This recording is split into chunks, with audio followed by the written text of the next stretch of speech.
Late one winter evening, Clara moved into her new apartment, a creaky old place in the heart of the city. The previous tenants had left behind a massive antique mirror that leaned against the wall in the living room. The frame was tarnished silver, adorned with intricate carvings of twisting vines and grotesque faces.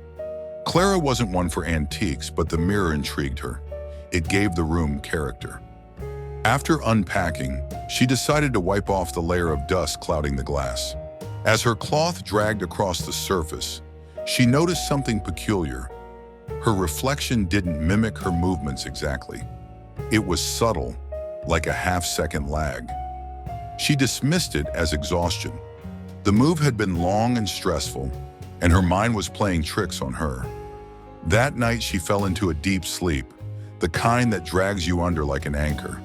But her dreams were anything but restful. She saw herself standing before the mirror, her reflection smiling while she remained expressionless.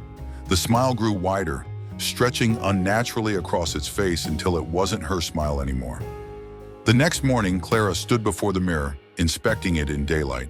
She tapped the glass, tilted her head, and even moved quickly to see if the reflection would lag again. Nothing seemed out of the ordinary. Days turned into weeks, and the apartment began to feel like home, until small, unexplainable things started happening. Lights flickered when she passed the mirror.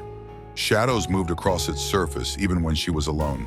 She began covering it with a sheet at night, but she'd often wake to find the sheet crumpled on the floor. One evening, Clara was on the phone with her sister, recounting her day, when her sister interrupted her. "Who's with you?" "What do you mean?" Clara asked, glancing around her empty apartment. "I just saw someone move behind you in the mirror," her sister said, her voice trembling. Clara froze. Slowly, she turned toward the mirror. At first, she saw nothing unusual, just her own wide-eyed reflection. But then, the reflection grinned, the same unnerving smile from her dream. She screamed, dropping the phone. The reflection's grin twisted into a malicious sneer as it raised its hand and placed it against the glass. Clara, paralyzed with fear, felt an icy chill crawl over her own palm as if an unseen hand had clasped it.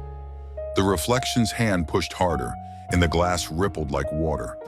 Suddenly, a cold, bony hand broke through, grabbing her wrist. Clara struggled, but the grip was inhumanly strong. Her reflection, now entirely malevolent, yanked her with terrifying force. The next day, the apartment was silent. The mirror stood uncovered, its surface pristine. Clara was gone, but if you looked closely, deep within the glass, you could see her face, her mouth open in a silent scream, trapped in eternal terror.